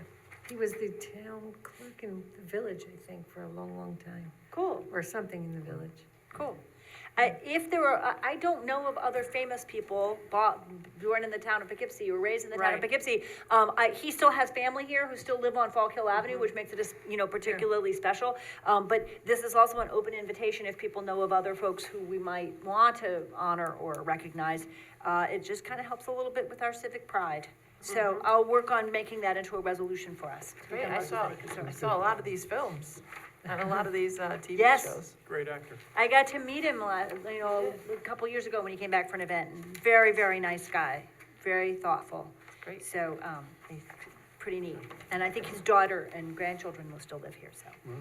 Okay, that was quick. Last, I just wanted to just update people and just get input if you would like on the May 10th Town of Poughkeepsie Community Day. I want to thank Nate Smith and Rashid Anderson, who works with him seasonally this year, and everybody who's working in the rec department who've really stepped up and helped a lot with this. Our basic idea is they are working on bands for the band shell between 2 and 7. At 3 o'clock, we would do a salute to hometown heroes, and we would write to the people who have, the families of everyone who has hometown heroes banners and invite them to come. We're working on hopefully free ice cream for military veterans and for kids under 12 until the free ice cream runs out. We have a sponsor, and a food truck, or maybe two, if we could have food truck there.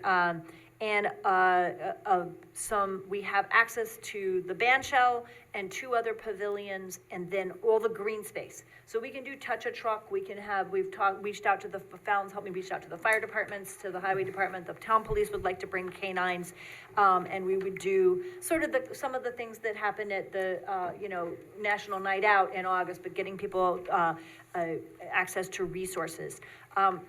The town rec department, I think, is gonna work with a local clown, and they're looking at some other kids' activities. We have reached out to the colleges. We do have 3 colleges in this town, and we don't really have very many events that really make us feel like all of the colleges come together. As someone who's taught at Vassar, I can attest that Marist and Vassar don't really get into the same place at all, right? Much less in the, sort of bringing everybody together. So we have reached out, and I'm hoping that the Ultimate Frisbee team from Vassar is gonna come and do some workshops. Marist is talking to some of the fraternities there who do community service, and to their teams, and sports teams. We talked originally about staying past dark and doing fireworks. First of all, that's expensive, and second of all, it creates all kinds of complications when you stay after dark, because that ends up bringing another whole set of safety issues and more people coming for that. And in any case, there are eagles nesting at Bowden Park, and so what I did was call the Ralph Waterman Bird Club, and I think that they are gonna bring a scope so people can take a look at the eaglets in the eagle nest. And then we're gonna all go home before dark. Yes. So it's gonna be very family friendly, and we'll go home at 7. We have been reaching out to nonprofits. If you know, it will be during Mental Health Awareness Month, so NAMI, and, we've tried to reach out. I think that all the Conservation Advisory Committee and the Climate Smart Task Force and the Housing Committee, will be there. One question was whether we wanted at 2 o'clock to have any of the top dog contestants invited to come, and people could meet some of the friendly top dogs who will be I part of haven't it. started that yet, because honestly, I have been swamped. But I was hoping to have that started already in the beginning of March. If it's ongoing in May, then we could have, Yeah. something involving dogs at the beginning if we want to. A dog Yeah. parade. We could do a could dog do a parade, a parade. little I mean, race. Yeah, I mean, something like that might be easier, right? We'll see. Dog parade. It's only I March wanted to 12th. get people's thoughts about that. Yes. I don't wanna do anything that's gonna we'd like to do stuff that's fun and doesn't, this is the Yeah. first time we've done this. We don't want things to go wrong, No, right? we don't want any bites or anything My like dog that. is not coming to the dog parade, 'cause I don't think Yeah. he's very friendly, or she's friendly enough. But I just wanted to see if there's anything we're missing in terms of what it might mean to reach out. We've reached out to the high schools and the colleges to try to sort of encourage people to come. if there's anything else that people think we should include or What think about about. local karate places or gymnastics, you know, they could like perform? That's a possibility, gymnastics or dance. You know, we've seen the karate studios come out and do a, Yeah, at the Irish street step fair, Step right? dance At the was street good. fair, they've done That it. matters the halftime, they were really good. But they're out Alex, there. photographer they're friend of mine local. does Go the local. karate. I'll check and see what I can do. It's a bunch of kids, you know, they learn how to dance, and they Yeah, can dance. that'd be great. We've been focusing entirely on nonprofits. yep. And then I'm wondering where the line is between inviting nonprofits and then, you know, making it Vendors? vendors, right? We're not doing vendors. We haven't been doing vendors. A dance group is gonna be somewhere in between, right? I think I might wanna stick with nonprofits this time around and see how that goes. Oh, the other thing I wanted to say is that, the sustainability folks at Vassar College want to come down and do a bike repair clinic. And they also have a bunch of bikes on campus that have piled up in the dorms and they wanna do a bike giveaway. So they're trying to figure out how that's gonna work. I mean, like, how do you figure out who gets the bike? But they're working on the people who are gonna be doing bike repairs, but that's gonna be a piece of it. Yeah, because, So- sometimes at the nights out too, the police have been giving away bicycles too, so they just do a raffle. Right. Oh.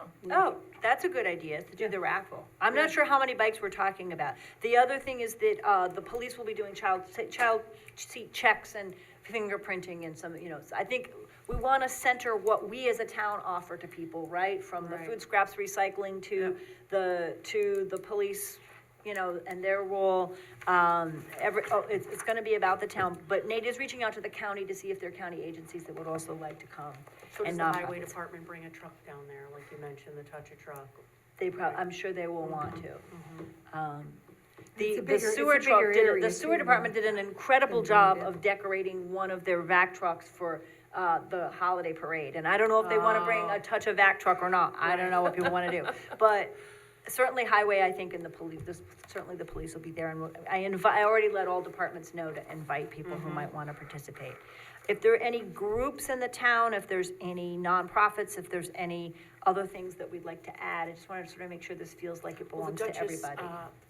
The housing, not Habitat for Humanity, but the Duchess housing, where they, not Nesterly, but, Hudson River Housing? No. Rebuilding. yes, rebuilding Oh, Duchess. rebuilding, Duchess, Yes, where Yep. they go in and help, yeah, they're really good. you know, the people with their right. railings It and their used to be paintings. called Rebuilding Together, Yes. right? Well, Right. let me see if I can find them. That would be really good. We'll reach out to them. Anybody else, if you can think, just please put May 10th on your calendar if you're here and can come. And I think everybody's welcome to invite nonprofits of any that you might know of, Right. or anything that you think we ought to be highlighting in the town. That's right, 'cause they go to the seniors. Okay? They go to the county senior thing too, yeah. That was a discussion item and also sort of the beginning of the supervisor's report, which Okay. was mostly sort of things that are going on. Please let me know if you have any ideas or things that we should try to add, and I wanna thank Nate again, cause he's working on the bands and the music. We have a food pantry tomorrow at Town Hall, food will be distributed starting at 9 AM. We have a bunch of volunteers coming. We're gonna do it outside. It's warm enough this week to be outside, which I think is gonna be good. I'm working with Erica on the resident services guide to go out at the end of the month. And I thank all the departments because we're gonna be able to let residents know about transfer station dates and the food scraps program. And, you know, the police have contributed what they want everyone to know, and there'll be a lot of really good content in that. We are getting ready to roll out Nesterly, and we'll be able to do that in April, and definitely by May. It's actually available now. We're not officially rolled out yet, but if you know someone who would like to work with Nesterly to rent a room in their house, if you go to the Nesterly website, it says, you know, it says which community are you in, if you go and check, Town of Poughkeepsie is there. So, we're off and running, and we'll do a kind of formal launch in the next couple of weeks or so. They've been great to work with, and they have really cool, outreach materials. The food scraps, that we've been working on that, and Ann's gonna talk about that in a minute. And also the CAC is working on April cleanups. April and early May are gonna be really, really busy. I want to thank Trevor Rettle because he has been helping with state and federal grants. We will have our first hotel motel tax revenue coming in at the end of this month because he was able to get that up and running faster than I would have been able to do for sure. And worked with Menal and I on that. He's been working on the government climate action plan. He's going through our electric bills and trying to work with Jim Biden to figure out when we replace a sewer pump, how much money do we save when the new pumps, which are so much more efficient, kick in. So he's working on some of those things. And he's also been working on liaisons with state and federal representatives and on the capital plan. So all of those, I think, are going to be helpful. We're going to be talking about some of the financial stuff next week with the presentation about wrapping up 2024. And I know the Finance Committee is meeting.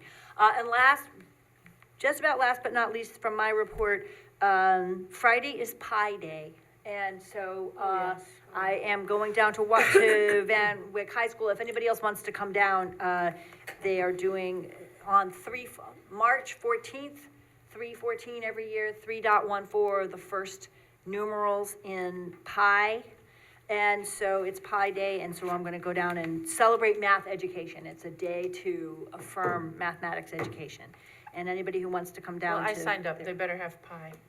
I mean, Yes. the pie you can eat, that's what I'm Right. hoping for too. I don't know if they have that. I've never seen that, but it's a great idea. I know. At our school, we sell pies, little bitty ones. Oh, you do? Yep. $1 a pie. Yep. They go fast. That's the traditional thing, is to bake a pie for Pi Day. But it's definitely a mathematician's holiday.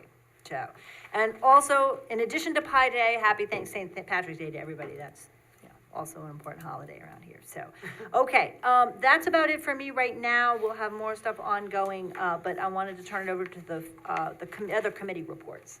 Sure, start off with the Finance Committee report. We meet tomorrow. Ann and Minal and I are meeting, and we're very excited to be able to put out regular reports. Bill is joining too, right? I hope so. Yeah. Yes, Okay. you're back. Okay, with Bill. So you'll get a report on that next meeting. Okay, that's great. And I know next week Minal's gonna review 2024 for us and how the year came out. And, that also will be the Finance Committee will have a chance to look those over first. Okay? Okay, seniors met. I don't have my notes on me, but I know we have a lot of events coming up. We have a dinner, theater show coming up in April, I believe. A wedding, gangster wedding, I'm thinking, forgot. But you gotta check the website for that one, unless you know the actual date. We did also talk about possibly buying a van, and I did do some research and I sent it to Nate. We got a pretty good deal on a van. That would be a mid-rise ceiling, and Nate's gonna look at it, and I'm sure he's gonna talk to you about it. And Right. we'll see where we go with that, but then we could actually drive to and from events ourselves. It would be a 10 to 15 person van. He actually mentioned it to me already, and I wonder if the Senior Services Committee wants to think about this. Dial-A-Ride is really expensive. And I wonder whether if we're gonna purchase a van, whether we ought to think about their ways. I would like to cost out whether we could provide some services. I think it would be cheaper for us to buy a van and pick our people up, even if you have to charge a small fee. And that fee, we could cover it with one of our employees part-time just to pick somebody up. But Right. I think it'd be easier than doing Dial-A-Ride. I think it might make sense, but it might be something for the either Senior Services Committee or the Finance Committee or both to just chew on that a little bit. Because if we're gonna buy a van, I wanna make sure it's used, and there seems to be a really pressing need. I think that, I believe, I have to go back and look that our bill for Dial-A-Ride this year is $75,000. 75,000, I thought the And- van comes in Yep. cheaper than that. Well, and we get some mornings and afternoons a week, but it's not full coverage, but of course we have to have a driver. So do we have a volunteer driver? So, I mean, I think we need to think it all through. Would it in fact make sense for us to try to do that ourselves? But buying a van would be a great way to do that. Well, they So- could do more activities too. So Exactly, go you could use places, it do for a lot of things, things, yeah, right? it'd be- It provides, 5 mornings a week up until 1 PM. It provides rides and then, is able to be for. We did reach out to some local companies, they didn't call us back, but Sunshine Ford called us back, and we told them, we could put Sunshine Ford on the van if it would give us a better deal. since that there are other dealerships up and down Route 9, so. Okay, we'll. Trying to if get the this- best deal we can. If the senior services, that's not in the budget for this year, but it's something to talk about for maybe for next year or over the next few months, so, let's talk further. Recreation and parks. Leave that to Ann and Barb. I Yeah. had a training, so I missed the meeting, so, but I got copious notes from her. Thank you so much. Which I left at home. Oh, you Oh, I have it here. You got it? Yeah. I know we have all our field Oh, agreements signed. Yes, We'll be able that's the to- big excitement. Yep, We we have will all be our able field to agreements approve signed. the sport, we'll be able to approve this, Yes. approve All of our the sports soccer teams club are next Wednesday, so we're set, signed. right? And, a couple slight changes, but the Poughkeepsie Soccer Club signed, and camp registration is happening. There's a spring camp. I forget how many people enroll in that, about I don't remember. 130, 130. In the spring camp. Yeah, but maybe they're doing this, spring camp. That's the week of spring break. Right. And that's up. That sounds about the same number as the summer camp Yeah, last so- year. But one of the things about the resident services guides is to get out to every Mm-hmm. household, hey, we've got a really great summer camp, and there's some more different specialty camps, so maybe that'll help with upping the numbers. We've hired some seasonal people, and we have Rashid, a program guide, and a lot of our discussion was getting ready for the May 10th event at Bowdoin. There are pickleball lessons. They start at the end of the month, I guess the end of March, and that's at Hagentown Park. And then we had updates on the facilities, fixing the irrigation at Greenvale, and working on starting that trail at Sunnyside. Stanley Still, we're waiting on the state permission for the bathroom and the septic, and then we'll be installing bathrooms for softball. And we won that grant for the basketball leagues. So, and the finals, he's hoping will be hosted at a college, which would be really exciting. Yeah. To be on a college Court. basketball court. So lots of going on, and just keep posted on Facebook and Instagram. Okay, great. Quick update on police courts facility. Labella has been at work. They have been here twice, and they are telling us we will get a draft buildings condition report on this building, and, a beginning for sometime next week. So we're gonna try to have the working group meet and hear from them. I'm still hoping that they're on track to tell us by mid-October, mid-April, not October, mid-April, what they think it looks like. How about liaison reports? Fire advisory? We did not meet this month due to logistics, but we will be meeting, I believe, Bill, what do we got? First Tuesday of the month? Yeah, At 3 o'clock, right, 3 o'clock. first floor, anyone's welcome to join us. Okay, first Tuesday of April, 2 o'clock. 3 o'clock. 3 o'clock. Okay, good, 3 o'clock. All right, great. How about historic preservation? Ann, anything? Yes, well, we've been really busy. John Pinna has 7 interns working with him, so they've all been assigned a house to research and also other projects to research, and mainly focusing on the 250th. So we're pulling programs together for that, and the first one will actually be this coming July. We're gonna have a food of the era. So we have 2 professors from the culinary and their students coming to prepare foods from the Revolutionary War era. And it's gonna be at our senior center. Oh, So, nice. July. So, more details to come. And you're working with John to try to make sure that the interns can come on May 10th and they can have a historic table and share All them. right, I gotta call John about something else, so yes, I'll get on John. Right. It would be great to have the students there to share what they're doing. And Yeah. also, I would like to see if we could put up here, when he has 7 interns Yeah. researching properties in town, it'd be really nice if when people walk into the foyer here, that we could temporarily at least put up their papers. nice and their poster. street Absolutely. posters. Yep, so we'll work on that. Okay, plumbing board, anything? No, Con- we haven't been meeting, so everything's been quiet. This is Okay. good. Conservation Advisory Committee? Yes, Yes. so our food scraps program is practically live.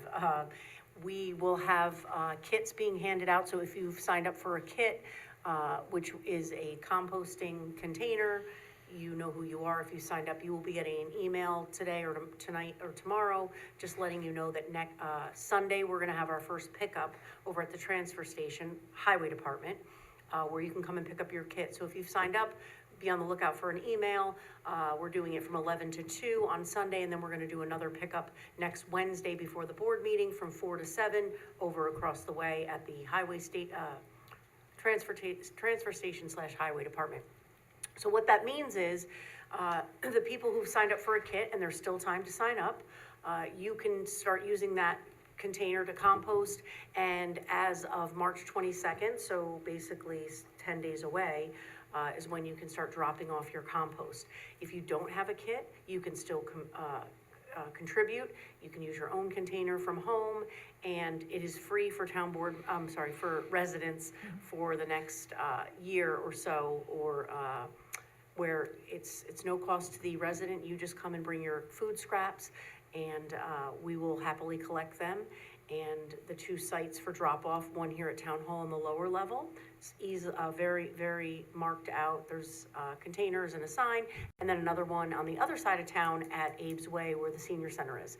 So if you're interested in food scraps, composting, get on board, and if you've signed up for a kit, you will be getting an email very soon telling you the 2 dates to come pick up. We will have more dates, so you can pick up after that, but we are about to really go with this. So thank you for all your patience, and now you can bring your food scraps to the town and recycle your food scraps. Am I right that March 22nd is the first day when it's gonna be open? Yeah, we kind of said, we picked that Okay. as, yes, March So that's- 22nd is the first day, so, People and can like I bring said, you don't have to have the kit that we are supplying. Any container will do. You will come on your own to drop off the food scraps. Okay, it's a great program. And we're also lining up cleanups, so if anybody wants to do Yes. cleanups in your ward, or if you want to now is the time to set dates and times Yes. for April, and we've Third got, ward cleanup is April 19th. It's a Saturday, so the day before Easter. But I'll be putting out some flyers and a little more information on that. But honestly, you can do Earth Day any day. You can clean up any day. And if you walk around your own neighborhood, I'm sure you see trash. So, sometime in April, if you want to gather a group or get your kids out there, celebrate Earth Day by picking up some trash. And the highway department has done a tremendous job already.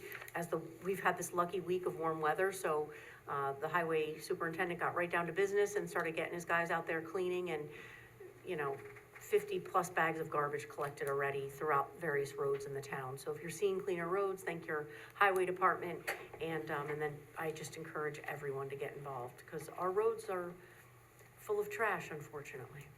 they got 2,500 pounds of trash on Van Wagner Road. Oh, There's some gosh. places where people own properties where there's nobody can see, Yeah. and there is some Yes. dumping going on. Yes. And really, the property owners should be responsible for that, so it's an issue we might want to flag, but boy, have they picked up a lot of trash, so. All right, Climate Smart Task Force. Yep, just one announcement. On April 26th, the Dutchess County is hosting an Earth Day event at the barn at Vassar Farms. And the Climate Smart Task Force will be there with a bunch of small electric leaf blowers and hedge clippers and maybe a chainsaw. And then I'm gonna bring a, decibel meter, and we'll see what the sound difference is between an electric leaf blower and a gas-powered leaf blower. So we'll have both on there, and we'll measure the decibels. But we'll have our table there, and we'll have our table, May 10th at the town, what is it?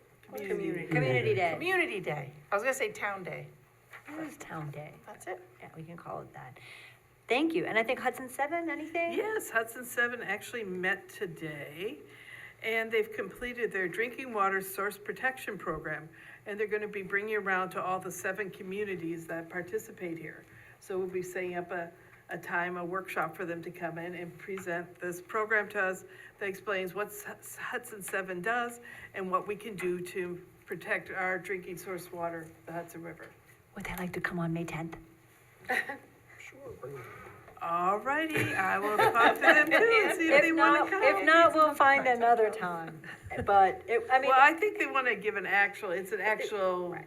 If it's a- PowerPoint presentation, If it's a but presentation to the board rather than reaching out to residents, they should come here. Okay, Yes. great. Okay, I think that's it. Any committees that we missed? Okay, then I move thank you, everybody, for those reports on work. I'd like to move that we suspend the rules for anyone who might want to speak on items that were not on the agenda tonight. So moved. Second. All those in favor? Aye. Any opposed? Okay, anyone in the room who wants to speak?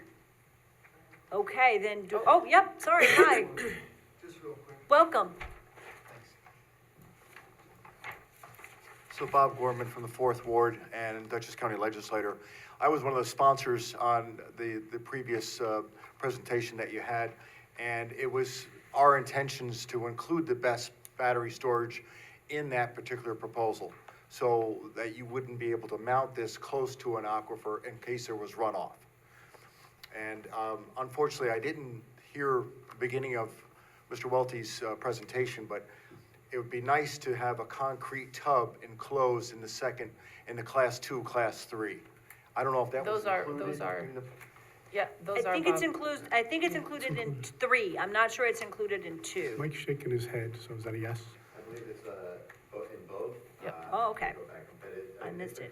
Definitely a concrete slab, and then we talk about potentially requiring a side. Okay.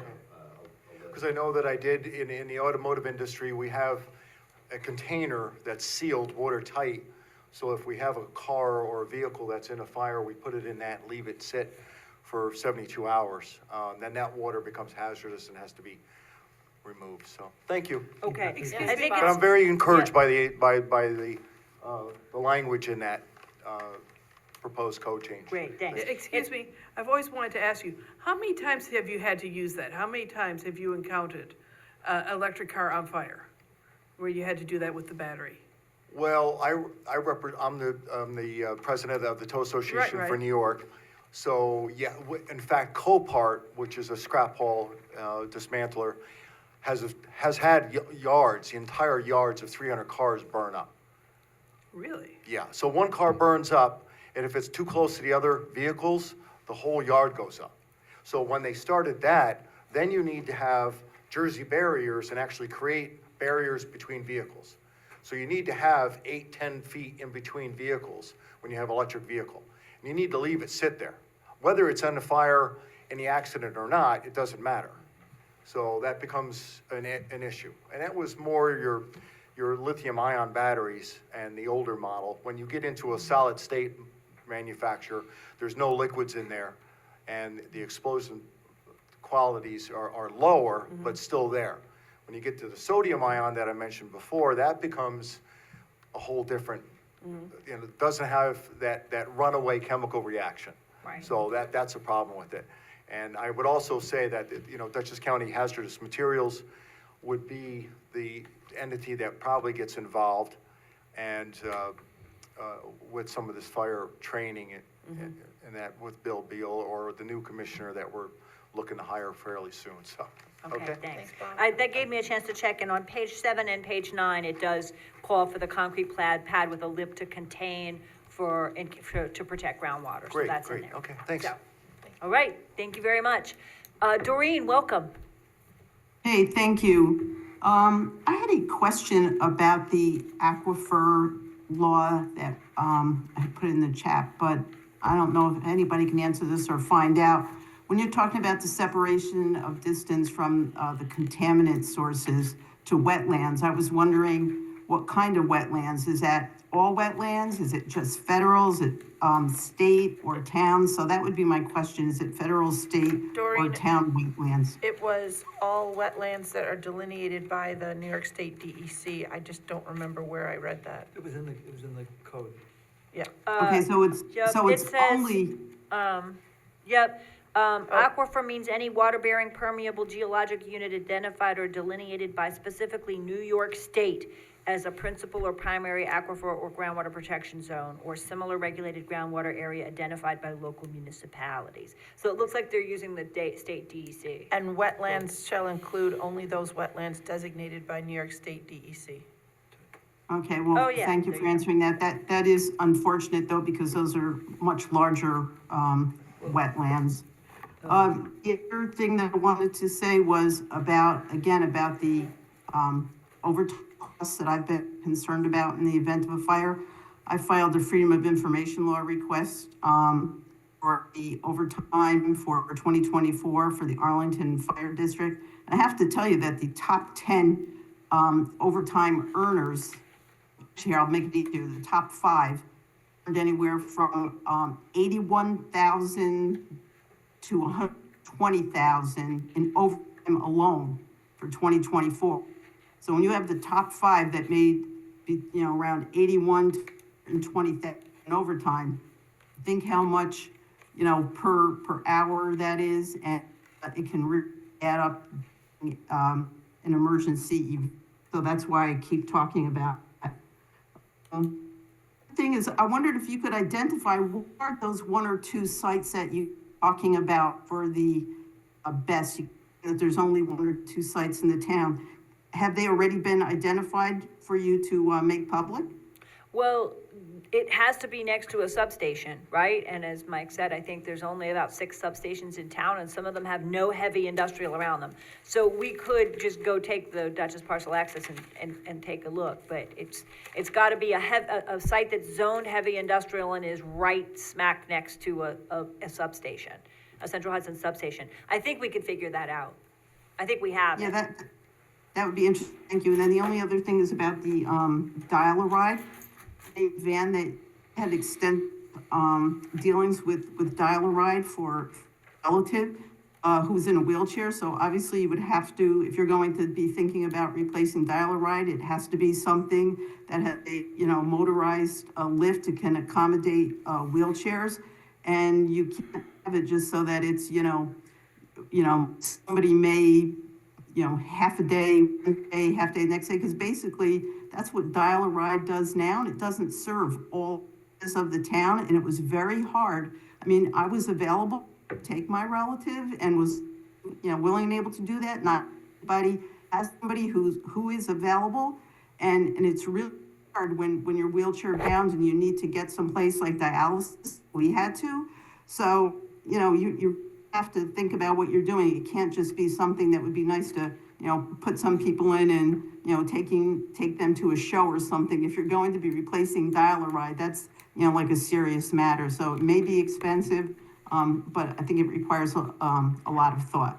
Thank you. I think it would be helpful to know what percentage of dial-a-ride users in the town need those extra services, because that's important. Yep. Okay. Rebecca? Yes. I just wanted to comment on the lady's comment about the wetlands in the county law.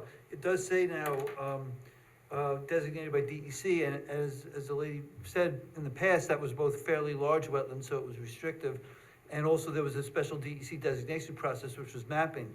DEC's new law, or the state's new law, is liberalizing that, and I was wondering, actually, I didn't raise it, but I was wondering how that would fit in with the county's definition, because it no longer has to be mapped, and the wetlands are gonna be much more liberally recognized, and DEC is still working out that process, and it's not even clear that they're gonna have a pre-designation process like mapping. So there'll be a process by which any wetland you could probably apply to DEC and particularly in the case of an application of some sort, and see how it would work out. So I was actually gonna question how that would jibe with the county law saying something like, I think it was designated by DEC, and in the past, that would be very clear what that meant, because it was on a map, and I don't know what it's gonna mean going forward, so I just wanna advise the board members and everybody else to keep that in mind as one of these issues comes up. I'm thank you. I'm very happy to report that that's a county law, so you should be checking with, if the county needs to go back and revise its whole law, then you should alert the county legislators, but it's helpful to know. I didn't raise it at that point, but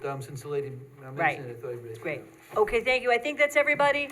I move that we adjourn. It's 9:01 PM, I believe. We're gonna take a picture first. Well, we're gonna take a picture after we adjourn. All right. Second. That's right. All those in favor? Aye. Any opposed? Thank you, everyone, for being here, and we'll just take a little group picture here before we leave. Everybody have a safe trip home.